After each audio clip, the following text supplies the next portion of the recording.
Good afternoon. Good afternoon.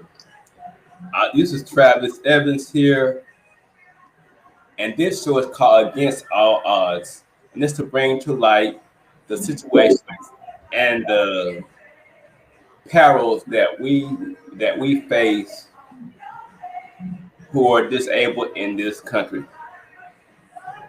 And I have with me Robin Rodriguez. She's going to talk about the marriage penalty. She's going to talk about how she was not get married because it would have her income and she would not be able to live. So, Miss Rodriguez, what situation you were in?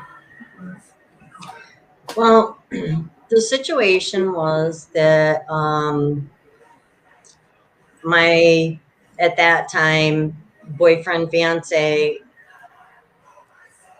we were living together and had wanted to get married, but in contacting like Social Security, it's kind of crazy because they determine, what you're eligible for as a single individual, what you would need to survive. But, one day that's okay. But if you get married, the next day they're saying now that you're married, you need less money to survive. And in my case, because I made a few dollars more, and I do mean a few, um, he would have been penalized. They would have removed about $500 a month from what he was currently getting as also somebody on disability. Now, I mean, we were living to the point. I mean, we weren't. There were no extravagancies. There was no going out and running around and doing all kinds of crazy things. It was just day to day living. And some months, if things came up, you barely got through. So I don't understand why they would think just because getting married all of a sudden now you need $500 less a month as a couple. That just doesn't even make sense. You And know? this and this is my issue. Now I'm not being biased or being mean spirited, but lesbians and gay can get married and keep their benefits when us who are disabled, or I want to say or if we live past past 65, we're penalized getting married. Yeah.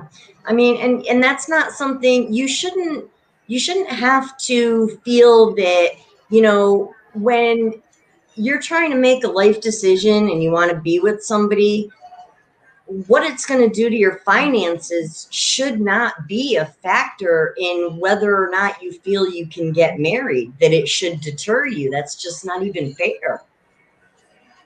Yes, it's not fair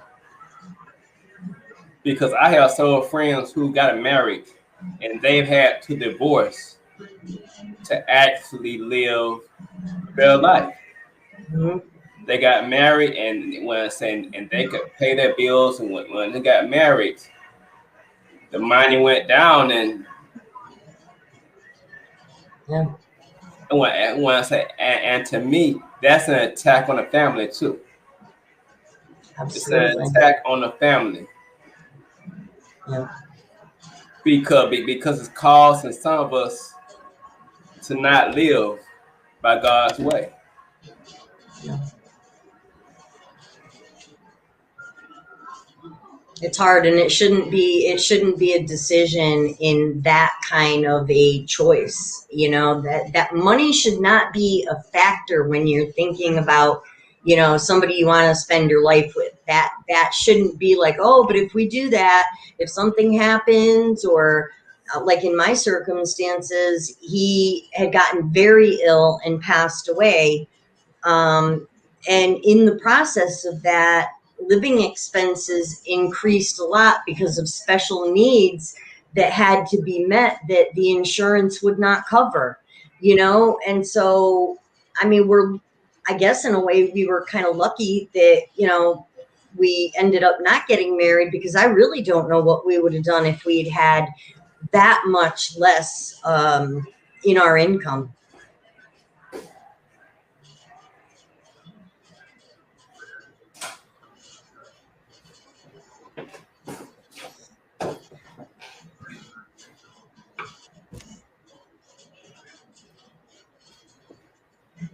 Yes,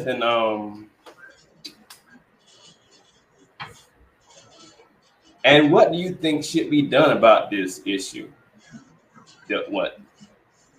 You know, I mean, I was speaking with someone about this yesterday, not this directly, but Social Security in general. I mean, let's even look at what happens with death benefits. Do you know how long it's been where what they give a surviving spouse is $255 to go towards burial? Explain to me where that's going to help in any way. They need to look at reform for what's being done for the elderly and disabled in these kind of circumstances, because it seems like everything that is established for that group really doesn't ever update. Like, okay, they may do cost of living, regarding each year. And I mean, that even, it ends up by the time they take out for whatever they're going to take out for, you maybe get an extra $4 that you didn't get the prior month. It's not like these cost of living increases are, making these people wealthy or something. But what they need to do is look at some kind of reform, because until they do that, I mean, I just don't know. I can't even comprehend their thinking when, if each individual, let's just throw out a number just to show, if they each need, let's say, $800 a month to live, that's what's been decided based on your circumstances and everything else. Why would it be lowered by such a drastic amount just because you get married? I mean, I guess they figure part of it is, well, food's going to be combined now. But are they trying to say your food purchases would equal $500 a month? Because what else is going to be reduced? I mean, there really aren't any other costs that are going to go away for the month, but the income is. They need to try and make some kind of reform. It just doesn't even make sense what they're doing. Yes. And that's why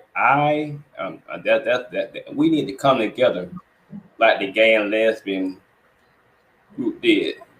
They voiced their opinion in Washington D.C. and local states. They marched. They actually got heard. It's time for us to stop being separate. The blind, the deaf, those with Alzheimer's. We're all fighting. We're not fighting together. Right. So that's why I want to put together this workshop right here on August 9th at 3 p.m. to have us to come together as one to fight the issues that we face. It's just it's just like me and you. We have worked, right, and we can only make so much a month. Yeah, I've worked 3 times and now I've lost my benefits 3 times, and I have stayed under the cap. Yeah, that they set for me. Right. And that's something too. I don't even understand how they figure that. And that's why, I mean, I'm at a point right now where, I mean, I actually have a little bit of fear of doing things, because I could not live if I lost my health insurance, or, because of the circumstances. I can't lose those benefits. I don't know what I would do if that happened. So it's kind of like, you got to live in fear of being penalized all the time, making any decisions. And, I've gotten to a point in my life, like you're saying, I'm going to tell you what, I worked hard during my life. And I've been at both ends of the spectrum. You know, I made good money at points, and now because of being disabled, I have to be living a very frugal lifestyle, and I can get by.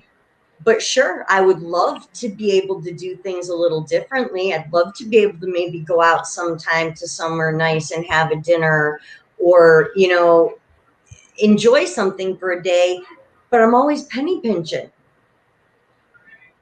Yes, I feel you because I'm doing the same thing because I have to watch where I spend Hmm. and because I receive 740 a month and my bills come to 702.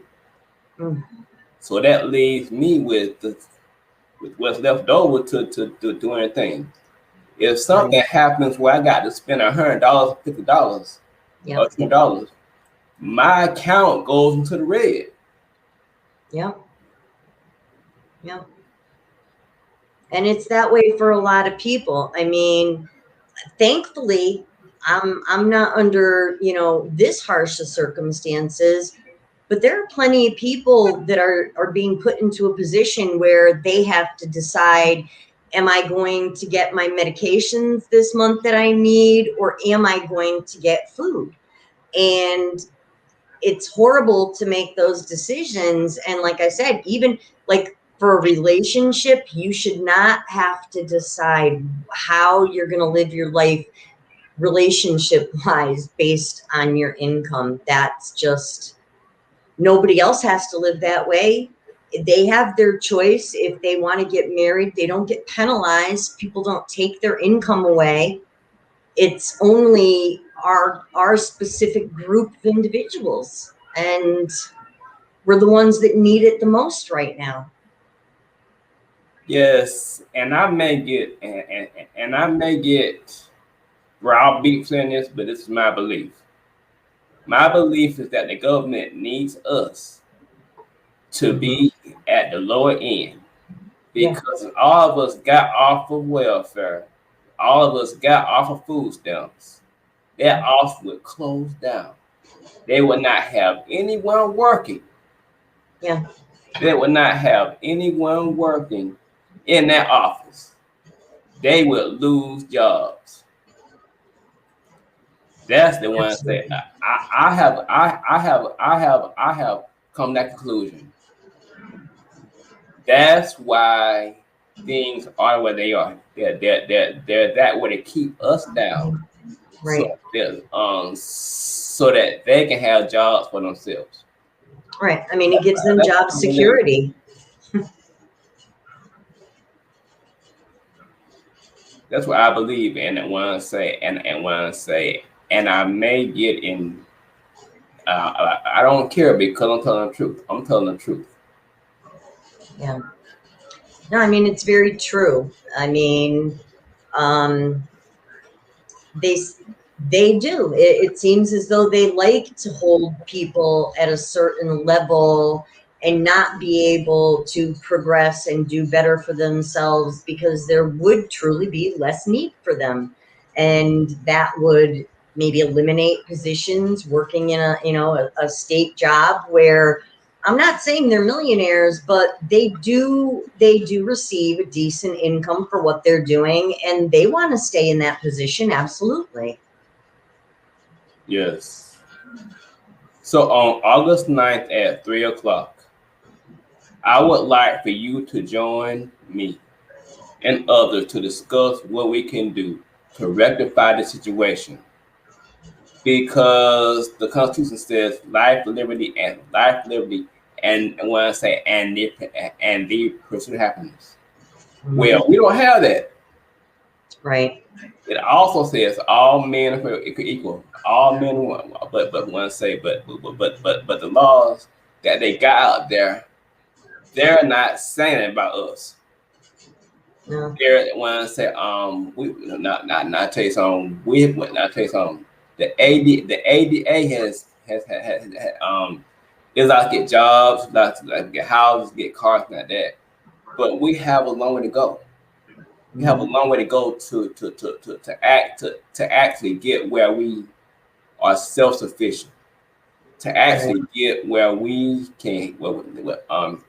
I would love to go to France, Italy, Rome, but I can't do it. I can't do it because my income is small, and if I do work, I get penalized. Right.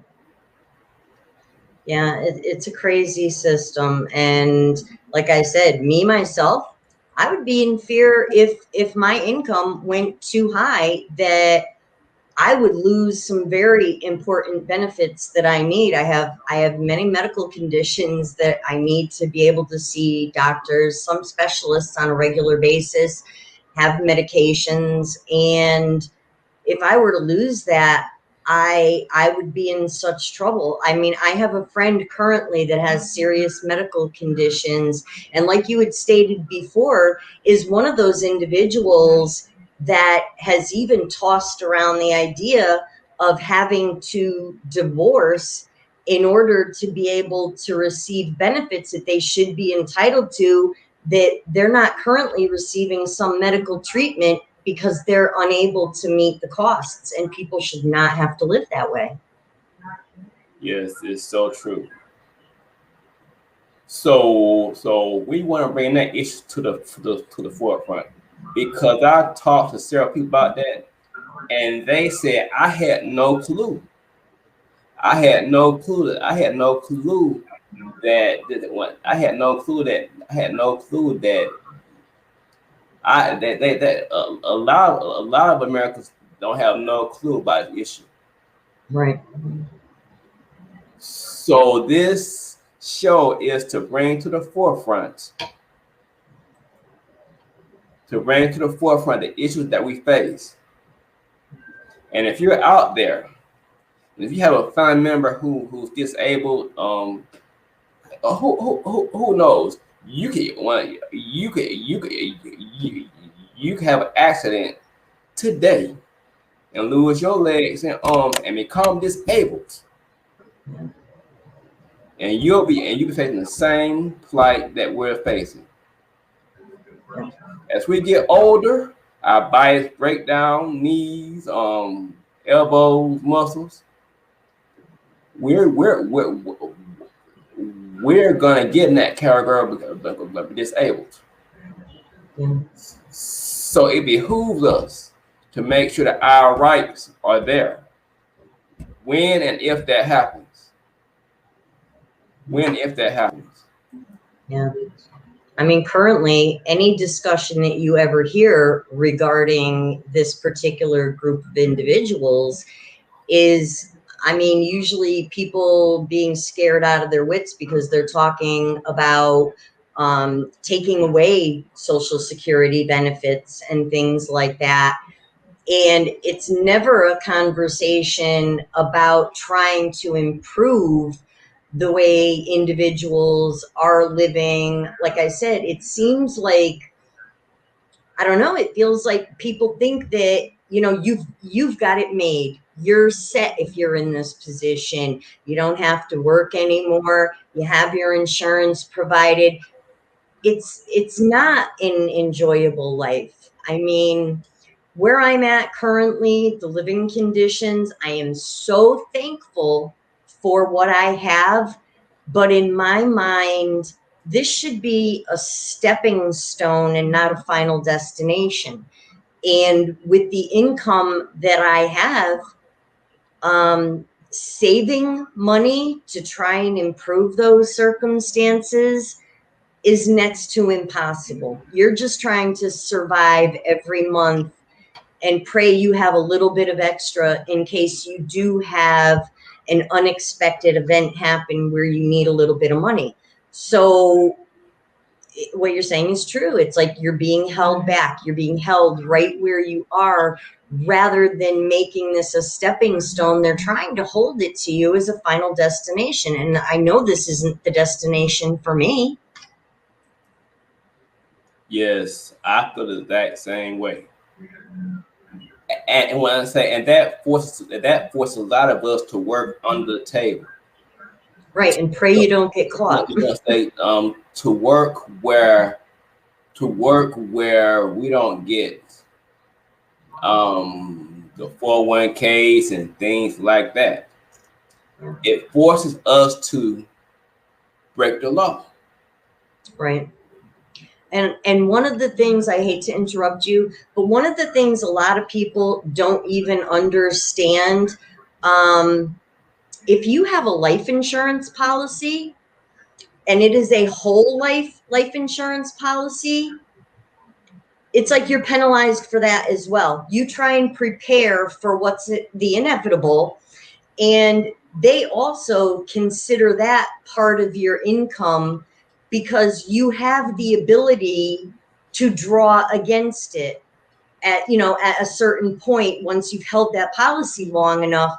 So even trying to do the things in life that anybody would normally do and not think twice about is, again, another thing that we have to consider as far as what that's going to do.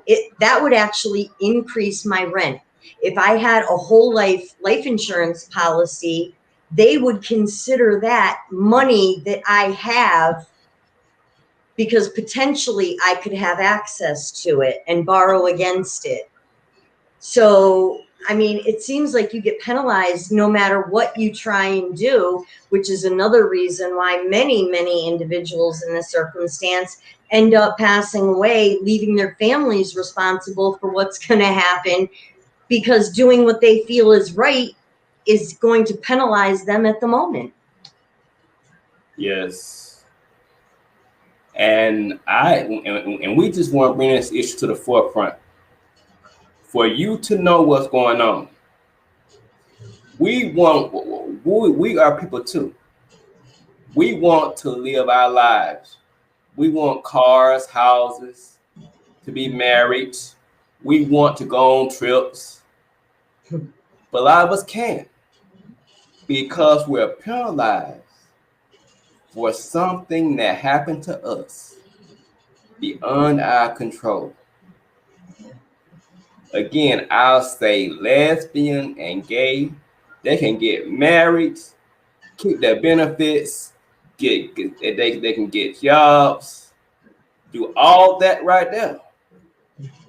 But we who are disabled and elderly, we are penalized for everything we do. Basically, we try and live life comfortably and happily with maybe a partner, and it just, people don't understand that, never mind we're living at the low end of the spectrum to begin with, but just doing the simple everyday things that everybody else is taking for granted, we get penalized for. Well, thank you, Ms. Robin Rodriguez. I thank you, Travis. I hope we made a dent in this situation. Yeah. And if you want to see this again, you can go to the YouTube page at the bottom. Don't give up the movement. I would say share this video with everybody you hear, everybody you see and hear, because this issue needs to be brought out to the world. Because, like I said, we're people too. We're intelligent, we're smart, we're talented people. But our talents are stifled. Our talents are not used. All because of a law that says we can't work, we can't get married.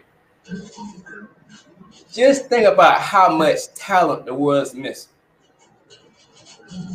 Just think about that. Somebody may be out there with the cure for cancer, but they can't work. Somebody may be out there with the great idea to make our lives a lot easier, but they can't work. We are cutting our foot off. We're cutting our hands off. That's what we're doing now. It's time for us to loose the chains and let the people fly. We are caged birds. Birds in a cage. A bird's meant to fly, not be in a cage. So I would say to you, don't give up on your dreams, hopes, and visions, because I'm not giving up. Even though all these obstacles are before me, I'm still trying to work, and I'm still and I'm still and I'm still trying to get married. Because one thing I know, if I keep pushing and pushing, that wall gonna come down. If I keep pushing, it may come down 5 years, 10 years, 15 years later, but that wall gonna come down. That wall gonna come down. I may have some setbacks. I may have to regroup and I may have to regroup, but I'm gonna make it. Absolutely. So are you. Oh, sure. I don't care what you face in your lifetime. I don't care what giants, what obstacles you face in life. Just know that you had a power to overcome it. That's what I call it. Don't give up. That's why I say don't give up in the corner. Don't give up on your dreams, hope. Don't give up on your dreams and hopes, please. And when I say, and Miss Rodriguez, she also does. If you want to talk about this, you can, but it's Chris, but it's scrolling across the. Yeah, I'll just mention real quick what it is. It's an amazing company, pretty much brand new to the United States. They've only been here for a couple of years, and it's all let's say green products, from cleaning to makeup. They've just entered the nutritional line as well. And if you'd like to take a look, the web address is running across the bottom of the screen. Very good products, very reasonably priced, because they do everything in-house, no third-party vendors, so they are able to keep their costs down. Don't be afraid that the costs are a little bit lower than you normally see. It's only to benefit you. It's not a reflection of quality. Thank you. You're welcome. Thank you, Travis. I appreciate it. Because it's my goal to support people. Because I come by myself, that's boring.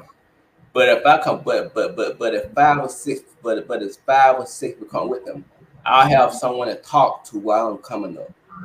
Mm-hmm. I can remember. We can reminisce about times.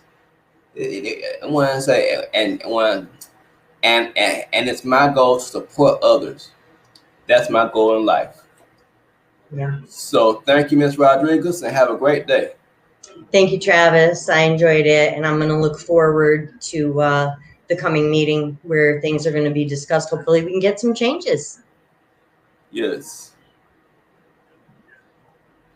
Have a great day, everybody, and thank you so much. And don't give up. Remember, don't give up. Don't give up.